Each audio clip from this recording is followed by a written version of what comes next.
हमको लगता है कि ऐसा कुछ नहीं है, क्योंकि अगर स्वर्ग और नर्क है तो कौन देखा है, कौन जाके आया है और कहां पर है वो?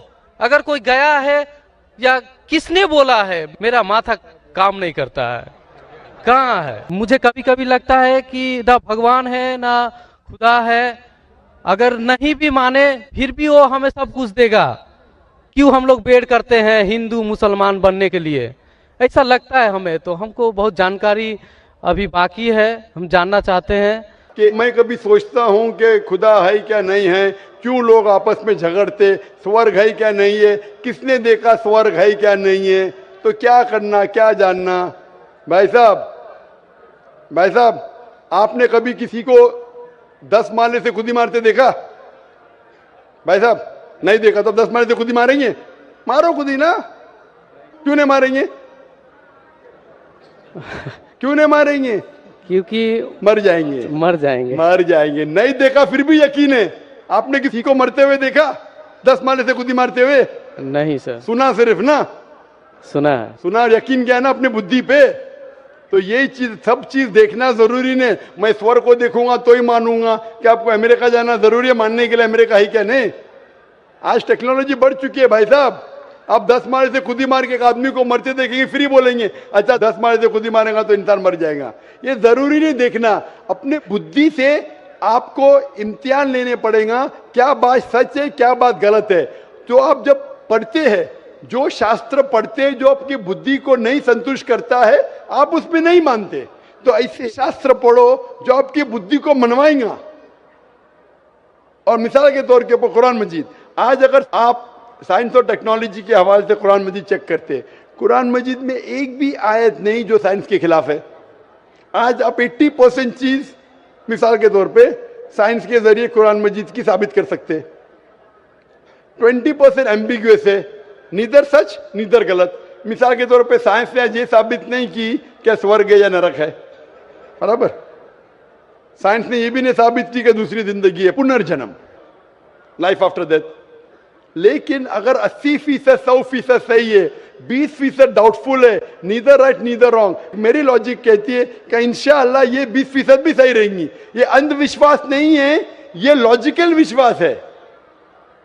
तो कुरान में बाकी साइंटिफिक फैक्ट के अलावा ये भी लिखा है कि स्वर्ग है नरक है। तो ऐसी किताब पढ़ो जिससे आपका मन संतुष्ट हो। आप कुरान मजीद पढ़ो, इंशाअल्लाह आपको यकीन आएगा स्वर्ग और नरक में। आप आके कुरान मजीद ले सकते हो भाई साहब। सर, स्वामी विवेकानंद बोलते हैं कि स्वर्ग और नर्क अपना दिल में है। तो ये कैसे बोल दिया? ये बहुत बड़ा पंडित है। स्वामी विवेकानंद ना कि खुदा है क्या? आप वेद की बात मानेंगे, स्वामी विवेकानंद की बात मानेंगे? सर, हम लोग यंग तो बहुत उसको फॉलो करते हैं। हाँ, अगर कोई आदमी ने गलत किया, इंसान गलती कर सकता है क्या नहीं? इंसान गलती कर सकता है क्या नहीं? कर सकता है सर। कर सकता है। तो कोई इंसान कुछ चीज कहता है, आपको देखने पड़ेगा वो सही है क्या गलत है। मैं भी इंसान हूं, मैं भी गलती कर सकता हूं। गलती क्या तो बोलूंगा सॉरी भाई, इंसान हूं, गलती कर सकता हूं। कर सकते क्या नहीं? तो अगर स्वामी विवेकानंद ना वेद के खिलाफ बात करते तो उसकी बात मत मानो। जो बात वो वेद के मुताबिक करते वो बात मानो। आप समझ रहे? मेरा भी कोई जुमला मिला जो कुरान के खिलाफ है, मेरे जुमले को भी फेंक दो ना। स्वामी विवेकानंद ना दूर की बात है, मैं अगर कुछ कुरान और सही हदीस के खिलाफ बोल रहा हूं तो मेरी बात भी मत मानो। मेरा 2 स्टैंडर्ड नहीं, मेरा डबल स्टैंडर्ड है, 1 स्टैंडर्ड है। जो खुदा ने बोला, खुदा की किताब को मानो, उसके ऊपर अमल करो। लोग अक्सर आपको खुदा की किताब से दूर लेके जाते। मैं यहाँ आया हूँ लोग को खुदा की किताब के नजदीक लेके आने के लिए। रास्ता चाहे अलग अलग हो पर मंजिल सबका एक है। सबका मंजिल जो है खुदा, वही तो भगवान है। और उस मंजिल तक पहुंचने के लिए मैं मानता हूं आप एक ऐसा सीढ़ी है और हम भटके का राह दिखाने वाला इस दुनिया में एकमात्र आप हैं। तो इस मेरे लाइन में आप कुछ बोलिए। मैं और एक बात कहना चाहता हूं सर, मैं आपको एक वृक्ष की तरह देखना चाहता हूं, ट्री की तरह, गाछ की तरह, जो कोई शर्त बिना ही अपना ऑक्सीजन देते हैं, फल मूल देते हैं। मैं ऐसा आपको देखना चाहता हूं। मैं बटा हुआ नहीं देखना चाहता आपको। मैं चाहता हूं आप मेरा बने, सबका बने, हिंदुस्तान का बने, पूरा दुनिया का बने। आप ही आप रहे, मैं ये चाहता हूं। सारी तारीफ अल्लाह के लिए है। मैं इन तारीफ का हकदार नहीं हूँ, लेकिन आपने जो शेर और शायरी सुनाई, अल्हम्दुलिल्लाह, मैं ये कहना चाहता हूँ कि हिंदू भी इंसान है, मुस्लिम भी इंसान है, ईसाई भी इंसान है, सिख भी इंसान है, ये सारे इंसान हैं। और हम सारे इंसान एक ही माँ बाप से पैदा हुए, आदम और हव्वा अलैहिस्सलाम, और उनके हम संतान हैं। इसीलिए अल्लाह ताला फरमाते हैं कुरान मजीद में सूरह इसरा में सूरा नंबर 17 आयत नंबर 70 में अल्लाह ताला फरमाते हैं वलक़द कर्रमना बनी आदम, कि अल्लाह सुब्हानहू व तआला ने सारे आदम के बच्चों पे करम फरमाया। आप चाहे इंडिया में रहो या पाकिस्तान में या सऊदी अरेबिया में या यूएसए में या यूके में, चाहे आप मुसलमान के घर में पैदा हो या हिंदू के घर में या ईसाई के घर में या सिख के घर में, अल्लाह ताला ने सारे बनी आदम पे करम फरमाया। लेकिन आपने कहा कि चाहे कुरान पढ़ो या वेद पढ़ो, वेद पे अमल करो, कुरान पे अमल करो। अभी जैसे मैंने कहा कि जैसे जैसे ज़माना गुजरता गया, जितने धार्मिक किताब है, इन सारी धार्मिक किताबों में कुरान को छोड़ के तब्दीली आने लगी। और इन धार्मिक किताबों के स्कॉलर्स को आप पूछेंगे, चाहे वो वेद के स्कॉलर्स हो, चाहे महाभारत के स्कॉलर्स हो, चाहे बाइबल के स्कॉलर्स हो, वो कहेंगे कि वक्त के दौरान इसमें काफ़ी इंटरपोलेशन आने लगा। तो अभी हम कैसे जाने क्या सच है क्या हक है? मिसाल के तौर पे अगर मैं आपको एक ग्लास दूंगा पानी का, साफ ग्लास, साफ सुथरा, उसमें एक कतरा मैं गटर का पानी डालूंगा आपके सामने, आप वो पानी को पीएंगे और घोलूंगा तो नजर ही नहीं आएगा। एक कतरा डालूंगा गटर का पानी, नजर आएगा? घोलने के बाद नहीं। आपको जब पता है कि एक कतरा गटर का पानी, तो पिएंगे? नहीं सर। हाँ कि नहीं? नहीं सर। हाँ कि नहीं? नहीं पिएंगे। अगर नहीं देखे, चुपके से कोई मिला दिया तो शायद पी लेंगे। तो अक्सर लोग को ये नहीं पता है कि मिलावट हो चुकी है। मेरा ये कहना है, जिस तरीके से मैंने कुरान मजीद की आयत की तिलावत की आज के इस सेशन के पहले, सूरह इमरान सूरा 3 आयत नंबर 64 में अल्लाह ताला फरमाते तालू इला कलिमतिन सवाइम बैना बैनकुम, आओ हम उस बात की तरफ जो आप और हम में यकसा है। सबसे पहली बात अल्लाह नाबुदा इल्लल्लाह, कि हम सिर्फ एक अल्लाह सुब्हानहू व तआला की इबादत करें। तो मेरी ये इल्तिजा है लोगों से, सारे इंसानों से, चाहे वो हिंदू हो, क्रिश्चियन हो, चाहे वो मुस्लिम हो, कि मैं उनसे कहता हूं कि कम से कम आप ये तो मान लो कि एक किताब 100% खुदा की तरफ से। तो वो हिंदू कहेगा मुझे कोई एतराज नहीं मानने के लिए कि वेद 100% खुदा की किताब है। वो क्रिश्चियन कहेगा मुझे नहीं एतराज है मानने के लिए कि बाइबल 100% खुदा की तरफ से। वो मुसलमान कहेगा मुझे कोई एतराज नहीं मानने के लिए कि कुरान 100% खुदा की तरफ से। तो मैं कहता हूं कि जो ये तीनों किताबों में यकसा है, कम से कम उस पर तो अमल करे। जो डिफरेंस है वो कल डिस्कस करेंगे। Let us agree what is common, let us follow. जो यकसा है उसके ऊपर तो किसी को एतराज होना ही नहीं चाहिए। तो ये फॉर्मूला लोग क्यों नहीं इख्तियार करते? लोग क्या करते, नॉर्मली इंटरफेथ डायलॉग में हिंदू पंडित आके बोलते हैं सर्वधर्म सब धर्म एक है। वो मुस्लिम आके बोलेगा सब धर्म एक है। वो क्रिश्चियन पादरी आके बोलेगा सब धर्म एक है। ये सिर्फ नाटक है। अगर सारे धर्म एक है तो मैं हिंदू से कहूंगा अगर सब धर्म एक है तो मुसलमान बन जाओ। पंडित बोलेगा नहीं। वो क्रिश्चियन से कहूंगा सब धर्म एक है तो फादर को बोलूंगा अब हिंदू क्यों नहीं बन जाते? मैं ये नहीं कहता हूं सब धर्म एक है, सब धर्म में अच्छाई है। जो यकसा है उसके ऊपर अमल करो, जो यकसा नहीं है उसको डिस्कस बाद में करेंगे। कम से कम जो यकसा है उसके ऊपर तो अमल करे, इसमें किसी को एतराज नहीं होना चाहिए। मैं कभी भी तकरीर में बाकी धर्म की गलतियां नहीं निकालता हूं, उनकी अच्छाइयां पेश करता हूं। जो यकसान है तो उसको दिखाता हूं मैं।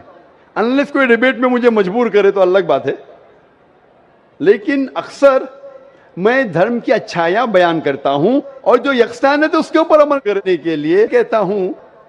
इसीलिए मैं कहता हूं अगर Christian means a person who follows the teachings of Jesus Christ peace be upon him, अगर ईसाई आप उसे कहते हैं जो ईसा अलैहि सलाम का कहना मानता है, तो मैं कहता हूं मैं और हम मुसलमान ईसाइयों से ज्यादा ईसाई है, ईसाइयों से ज्यादा ईसाई है।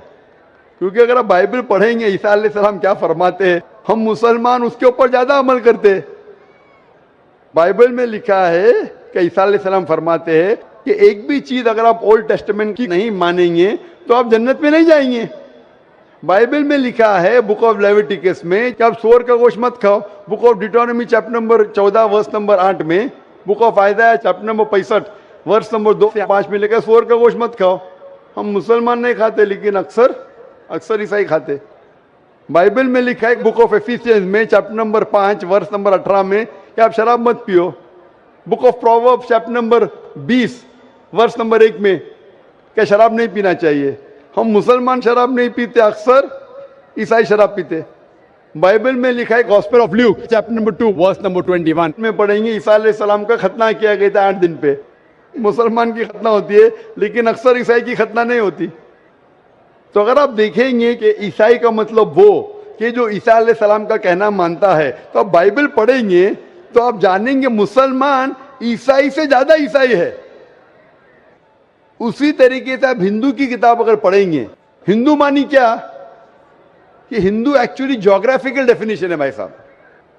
हिंदू मीन्स, ये सबसे पहले हिंदू किसने लफ्ज दिया था? अरबों ने जब हिंदुस्तान में आए, उस टाइम हिंदुस्तान कहते नहीं जाता था, जब अरब आए तो यहां कहने लगे हिंदी। हिंदी जो ये इंडस वैली सिविलाइजेशन था, इस अतराफ में जो भी लोग रहते थे उसे अरब कहते थे हिंदी। तो ये लफ्ज हिंदू आया अरबों से। इसीलिए मैं आज भी जब जाता हूं सऊदी अरेबिया, लोग कहते हिंदी हिंदी हिंदी में, तो ज्योग्राफिकली मैं हिंदू हूं। जो हिंदुस्तान में रहता है वो हिंदू है।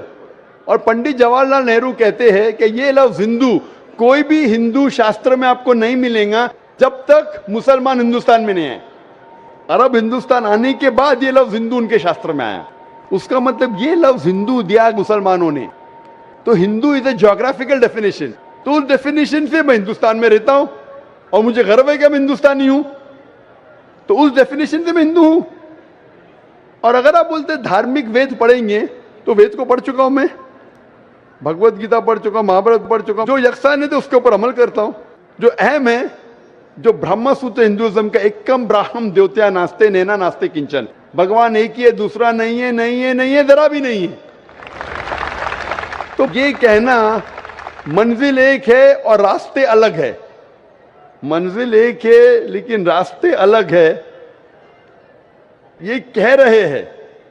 मैं कहता हूं कि मंजिल अगर एक है, अगर आपको जाने का है, किधर भी जाने का है, तो एक डायरेक्शन ही रहेगा ना। फिर चाहे आप ट्रेन से जाओ, चाहे बस से जाओ, चाहे प्लेन से जाओ, दिशा लेकिन एक होना चाहिए। आपकी दिशा ही गलत है। तो पहले मंजिल को तो तलाश करो। मंजिल क्या है पहले वो तो जान लो।